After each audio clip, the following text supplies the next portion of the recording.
Please repeat Nancy's Riot podcast about positivity, being strong, get survivor, mental health, helping each other and overcoming life's challenges.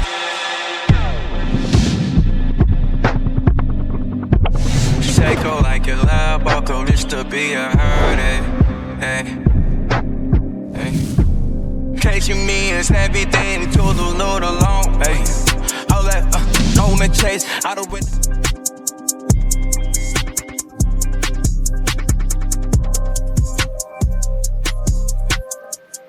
Hi, welcome everyone. My name is Nancy Frago, and I am the host of Nancy's Riot. And before I begin telling you who I am, let me tell you what the name stands for and how I came about it. So when I started embarking on this journey to create this podcast, I started asking people who know me very well if they had to sum it up in one word, what it's like to have the experience of having a conversation with me, what would that word be? And one of my friends said, "You're a riot." And I am a riot to have a conversation with. I am a wealth of knowledge. And I'll begin by telling you how. So first, I'm an immigrant. I was born in Guatemala. I came to the United States at the age of 6. I grew up in Thousand Oaks, California. I have 5 siblings. I became a mom at 15 years old, or I became pregnant at 15, gave birth at 16. By age 19, I had 2 kids, and I was a military wife. He was in the Army. At 22, he was deployed. I lost my 3rd child, and I had to share those news to him over the phone. By age 29, we were divorced, and I had 3 small kids, and I had to restart all over again and find myself. And I took on responsibility before I knew what responsibility was, but I had to grow up because I knew that failure was not an option, especially with statistics. I had all the odds against me. Number 1, a teenager, immigrant, and pregnant. The odds were against me. And I wasn't going to allow myself to be a statistic. And I remember very vividly when it hit me that I was responsible for a life. She was 6 months old. It was the first time I had her to myself without my mom or anybody around. And I was giving her her bottle. And when babies push the bottle out when you're feeding them and they push it out with their tongue, she did that. And I had never really looked at her face. And she kept doing that, although I kept trying to get her to drink her bottle. She kept pushing it out. So I remember looking down at her, and I got this big smile, and all I saw was gums of a 6-month-old. And in that moment, I broke down crying, and I realized this is my daughter. I'm a mom.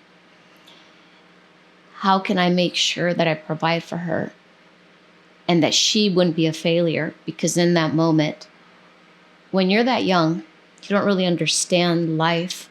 And I was so scared, but I made her a promise that day that I would make sure that I would succeed, because if I succeeded, she would succeed. And getting pregnant at 18, and that was even harder. I didn't know how I was going to tell my parents that I was pregnant again for a second time as a teenager.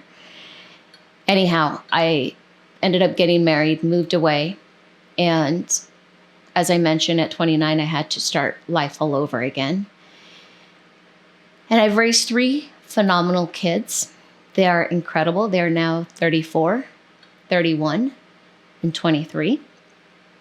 And they are my biggest accomplishments in this life, and will always be my proudest moments in life of the human beings that they have become.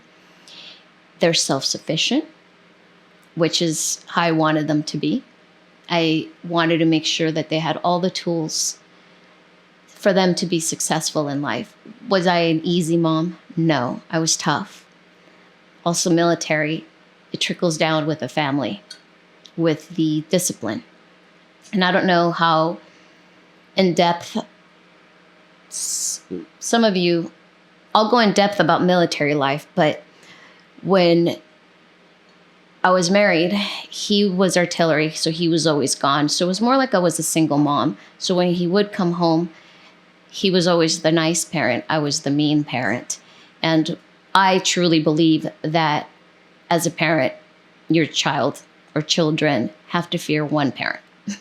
And I'm that parent that my children fear, because I was the one that had to make sure that that ship was running and that he had a home to come home to when he was out training and out in the field. And, the sacrifice that it takes to, as a military family, that we do as a family, which I don't know how much people know about that, but it's not just the spouse that serves. It is everybody that serves.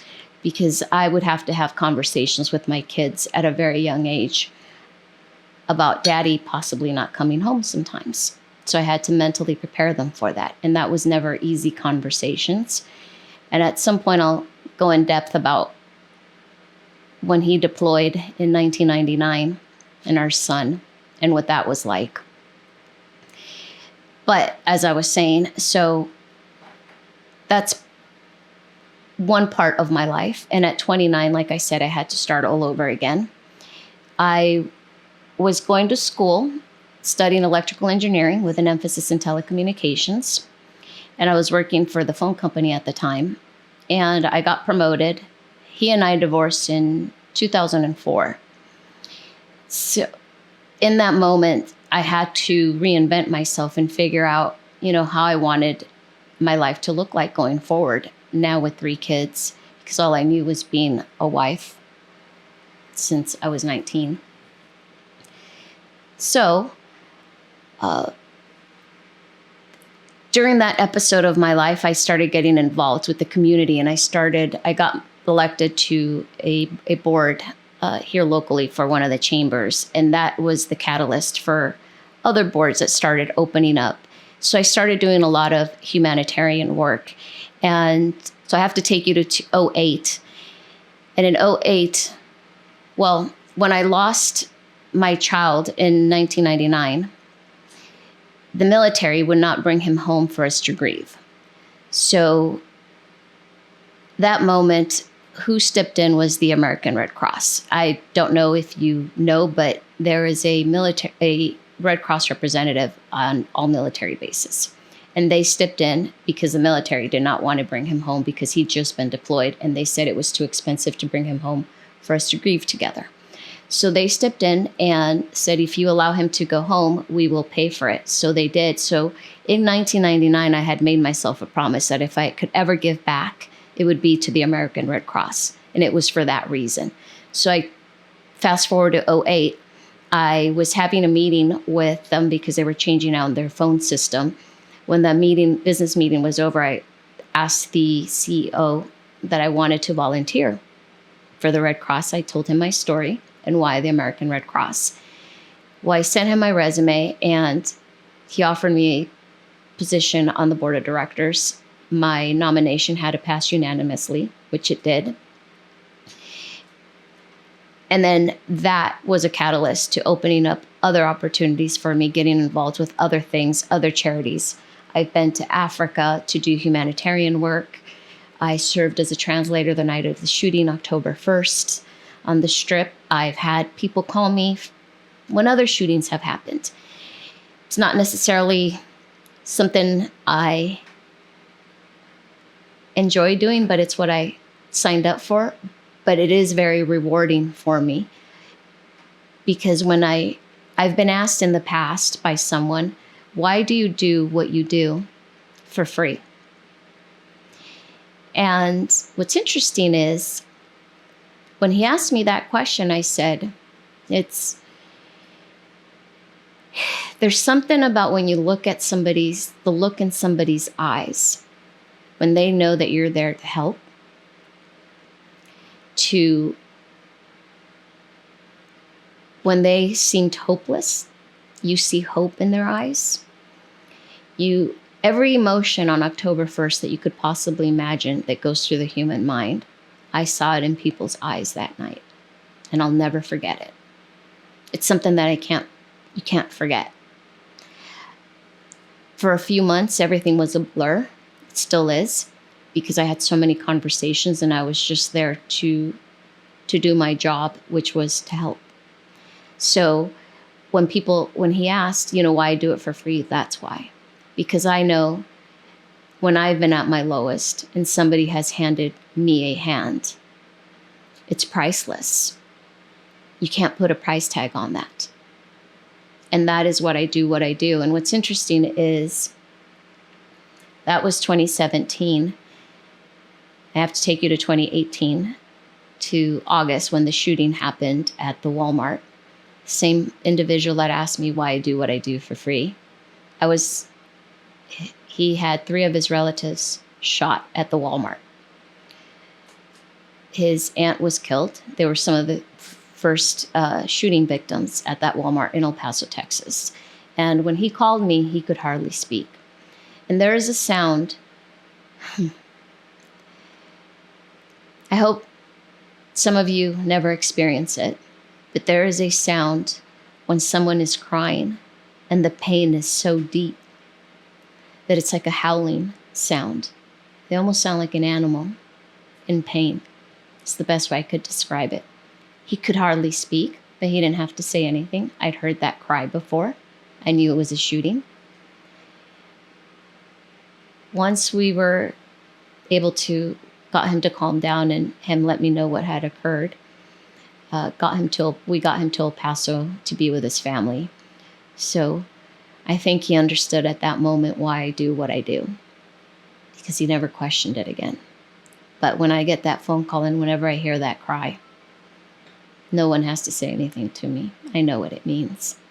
And I go into action and I help with what I can, because it's all I know. It's what I know.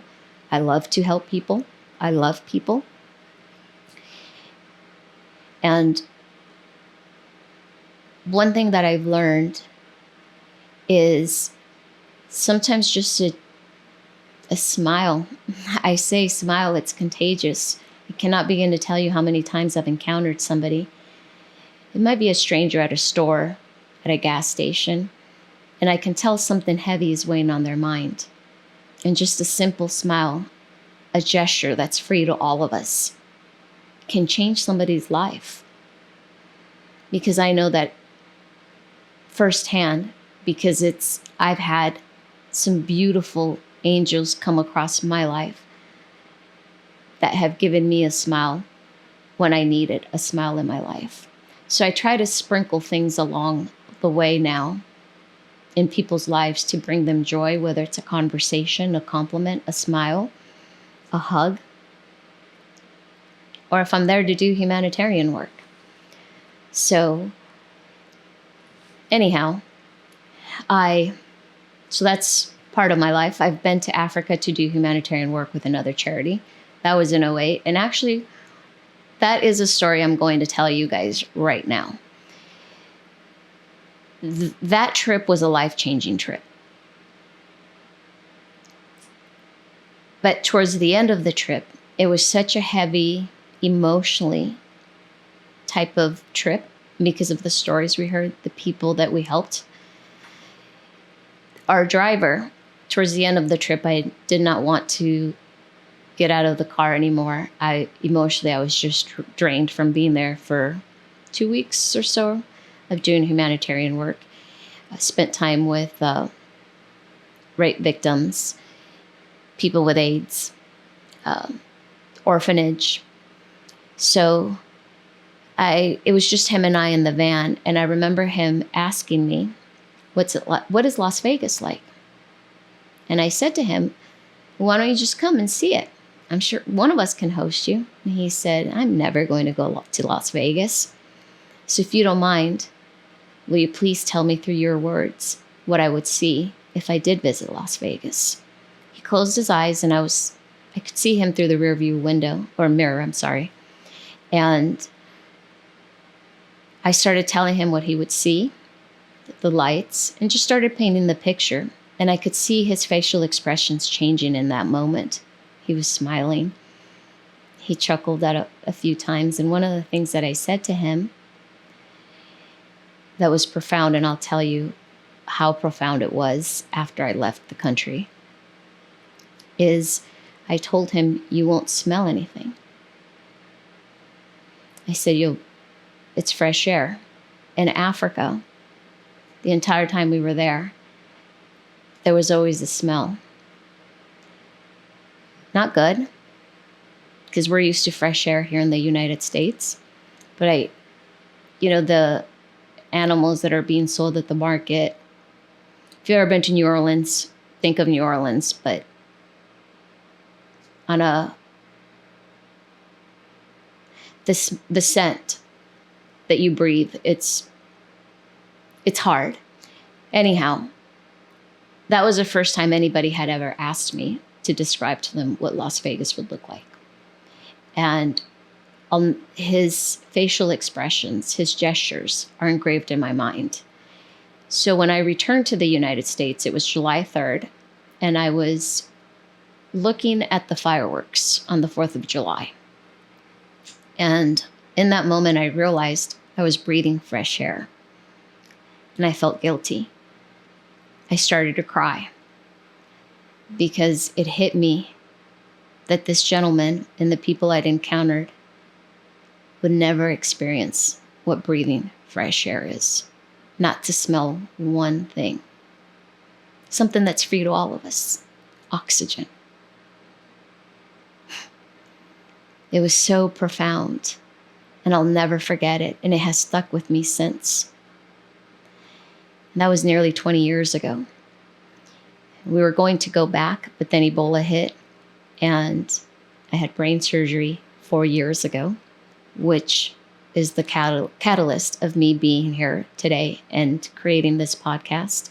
And what I know is going to be so magical and impact so many people, because I had to lose a piece of me to find all of me.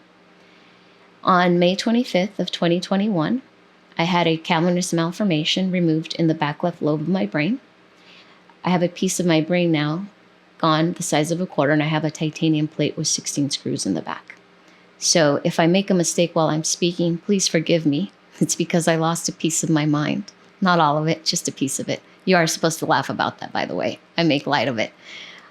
It's my reality, so I have a choice. I can either feel sorry for myself for the things I've been through in my life, or I can turn my pain into purpose. And I've chosen to turn my pain into purpose. And if you're going through any type of pain, whether it be physical, emotional, you name it, you're home, you're in the right spot. Because we have a lot to talk about, a lot to discuss, a lot to share. Because although I have a lot to my life, I know that there's other people out there in the world that have stories just as powerful, if not more powerful than mine. And if you're one of those individuals, I commend you if you're still standing, if you still have a smile on your face, and you don't let that pain take over your life, because we all have a choice. I can easily be here and be miserable and tell you how everything that hurts every day and how miserable I am, and just be a Debbie Downer. But what's that going to do? I'm just going to push people away. I know I don't like to be around people who are negative. Yeah, we all have our moments of negativity, but constantly, no, because if I'm going to concentrate on the bad in my life, I'm going to lose that mental battle. It's not the physical part that I can't handle. It's the mental part that many of us struggle with. And I think many of us also, myself included, up until 4 years ago, I could tell you right now, I wouldn't have been able to sit here and tell you my story 4 years ago. I was carrying so much shame on so many different levels, which I'll get into it as we go along through this journey. But every time I speak up and I share my story, I shed shame. And I can assure you the same will happen for you. Is it fearful? Absolutely. But the magic is beyond that fear. And I learned that on May 25th of 2021, which is my rebirth. I have 2 birthdays. My real birthday, December the 9th, and then my rebirth, May 25th. So I joke that I'm 4 years old. Because I've had to relearn so much. I lost a lot, but I gained so much more. And I feel so deeply that if you do not have depth, you may not understand me. But if you listen, you'll learn. And that depth will only get deeper. So, as I was saying, May 25th of 2021, I had brain surgery. And that is the catalyst for me now creating this podcast and opening up about my story, other than just doing speaking engagements, because people get to hear about 20 minutes worth of my life. And I don't ever usually, I'll take questions, but this time I'm going to open it up for us to go in depth, go in deeper. Because mental health is something right now that so many of us are struggling. And I'd be lying to you if I tell you that I don't struggle with it some days, because the pain gets so heavy that it gets to me mentally. I also just had foot surgery 6 months ago. So I now joke that they worked on me from head to toe. So I've just grown so much as a human being. And I also had been divorced for 17 years. And on December the 9th of 2020, I got remarried to somebody that I had dated a few years prior. And we got married less than 90 days later. A week after we said I do, he threatened to divorce me if I didn't change my eating habits to vegan. He's not vegan. I thought he was joking. He knew I was going to have brain surgery. And anyhow, that night I realized, I just remember asking myself, what did I get myself into? How am I going to get myself out of it? Because I might not be alive in 5 months. And I had to numb myself emotionally, because he became so verbally, mentally abusive that I'd never encountered somebody like that, at least not in my adult life. And he did not make sense to me, because how he flipped in a matter of a week after we said I do. And it's not until now that I've reflected on my life and I've realized that he was mirroring me, and I fell in love with myself. I didn't fall in love with him. I fell in love with myself because he was mirroring me. The kindnesses he was showing me, that was all me. And I've never loved myself the way that I do now. It's the first time in my life that I'm not responsible for anybody other than myself, or anything that I need to feed, needs to eat. I've always known responsibility. I took on responsibility before I knew the meaning of responsibility. And I think so many of us out there, if you're listening, you have probably have found yourself in the same situation or are in the same situation. And the day I came home from brain surgery, after being in the hospital for 1 week, 3 of those days in ICU, he took his emotional, verbal, and mental abuse up so many notches, I cannot even begin to tell you. And I had to silence myself. I did not have the energy to fight with him. I was battling for my life. And in that moment, I was on so many medications, just doctors trying to keep me alive from what I just endured. And I just took it. And normally I'm not somebody that stays quiet. I have a mouth on me. That's why I'm a riot. But I had to shut up because I knew I was going to lose that battle. And I did not survive what I survived for him. The pressure that he was causing on me to take a toll on my body and kill me. So once I got the strength to leave him, I left him, which was 4 or 5 months after that. And it started to get physical. One day, he would continue to threaten me that he would divorce me. And one day I did have the divorce papers waiting for him when he returned home. And he asked, what's that? And I said, the divorce papers. You keep threatening to divorce me, so let's just get it over with. Well, he started gaslighting me. I stayed quiet, and I remember him banging his head against the wall and looking at me and said, see what you made me do? And me just staying there quietly,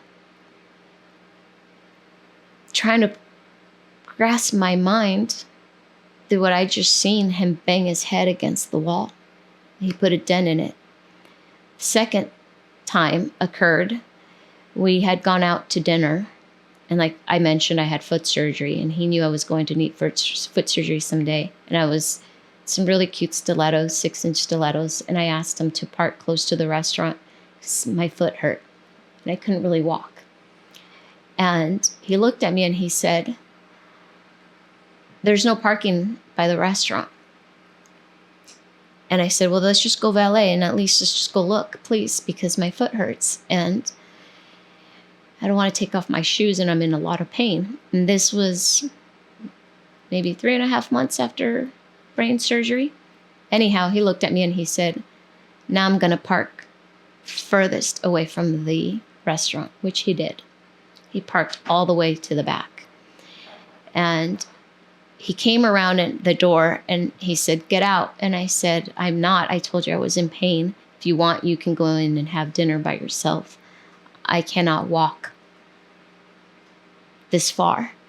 So he slammed the door in my face of the car, got back in, and then went to the front by the restaurant. And guess what? There was a spot. We didn't say much to each other while having dinner. Got home, and, well, you guys can imagine how that went. Anyhow, he hit a vase with flowers, fresh flowers, and it almost hit me. And in that moment, I knew I was next. That was not the first time I found myself in an abusive situation. And I'll talk about that another time. But I left because like I said, I knew I was next. So as soon as I got my mental, physical strength, I left him. It took me almost a year to get him to divorce, to sign the divorce papers.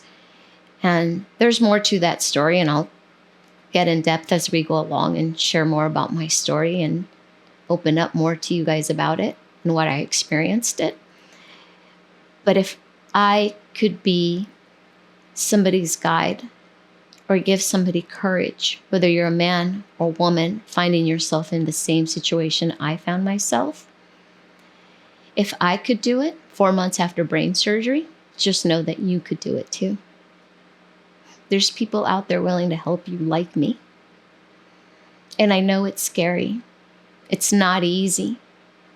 And we carry a lot of shame opening up about what happens behind closed doors.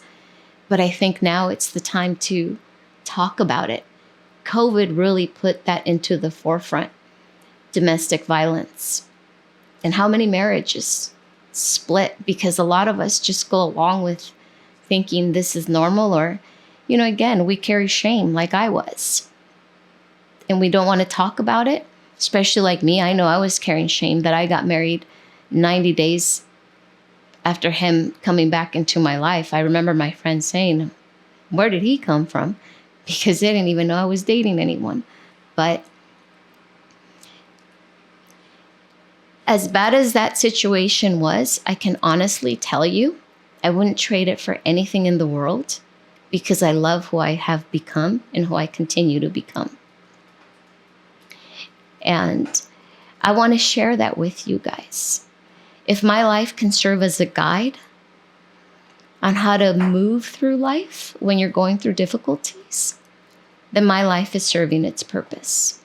And the more I speak up, the more people reach out to me, the more people open up to me. And I realize how much of that is missing in the world. And if I could be a piece of that puzzle, then I'm okay with it. And if other pieces of you listening would like to join me in completing that puzzle, I welcome it. So I hope that you will engage with me, that you'll continue to listen to me, that you'll subscribe, and that we'll make this a magical journey together and create beauty, because that is the reason I created this. Because like I mentioned, usually when I do a speaking engagement, it's very limited, the time that I get to interact with people. But the more that I do interact, and the more I open up about my story, the more shame I shed. And I know the more lives I touch. And again, if I could give you courage to walk away from a bad situation, then my life is serving its purpose. And just how resilient the human spirit is. I wouldn't be sitting here if I did not have all those lows, if I didn't continue having these lows, because my lows make me celebrate my highs that much more. And it makes me so much more grateful and makes my life so much more profound, knowing that my life, my story is helping others. And I think mental health is also something that many people do not talk about. And as somebody who lives with chronic pain, I'd be lying to you if I told you that my mind has never gone to, I think I want to call it a day in this life. Some days get heavy, really heavy. And I could tell you the last 3 weeks, because of my foot, I've been dealing with a lot of pain and it hasn't been easy. And it's gotten to me mentally, off and on. But I have to remind myself of the good that I do have in my life. Because if I don't, like I said, I'll lose that mental battle. I am human, although sometimes it might appear that life is just an ease and a breeze for me. It's not. It's hard being me. And it's great to be me, but it's hard to be me because of that pain. I can't just get up every morning and I don't move the way I used to. If I'm at a restaurant, I ask to make sure that my head is to the back of the wall because it's been braised by a server in the past, and the wrong hit in the back of my head could cost me my life. When I travel, not sitting in the aisle seat, and so many other things of just being a brain surgery. If I'm going to be in a big crowd, making sure that my safety, physical safety, because of my injury, doesn't compromise my precious life. Because I've learned, sadly, once you go through something like what I went through and you have to plan for your death, that's when you truly realize how valuable life is. And as humans, we take it for granted. I took it for granted. I don't anymore. So I try to make the best of every moment. And even though I live with pain every day, I try to find little things along the way of my life that bring me joy. And having human-to-human interactions bring me joy. Sharing my story, hearing other story, it brings me joy. Helping others brings me joy. My children bring me joy beyond imagination. They're my buddies now. They're my best friends. I can have drinks with them. I can go to a club with them. It's fun. Was it hard? Absolutely. But now that I've raised them, we have the best time when we do hang out. And life is beautiful. So I have a lot to offer to the world. And I know many of you that are going to be listening to me have a lot to offer to the world. So I do hope that you will engage with me, continue to listen to me like I mentioned, and that you'll get to know me more. Because one of the things that I've realized throughout my journey in these last 4 years, because this is where I have truly found myself, is I've always felt my melody, But now I truly can tell you, I understand the rhythm of life. So if you're still trying to find your rhythm, but you feel your melody, you found the right spot. We're going to do some beautiful things together. And this is going to be a magical journey of conversations. There's really not going to be any subject that's off the table. I welcome questions, challenging questions. I'm not going to back away from them. I'm going to be as transparent, unscripted, and unedited as I possibly can be, while still being able to give you a beautiful moment. And I hope that you tune in and that you look forward to every episode on what it's going to be, what I'm going to say, my guests, because I have a very colorful, eclectic circle of beautiful humans behind me, supporting me, rooting me on, because I would not be here alone. And I'm so blessed and grateful that I do have gems in my life. And in the process, I've lost some. I've made some new ones, and I'm sure I'll continue to make some new ones. But all I know is that I'm so excited to be on this journey with you, and that I hope you'll walk it with me so we can do something beautiful together.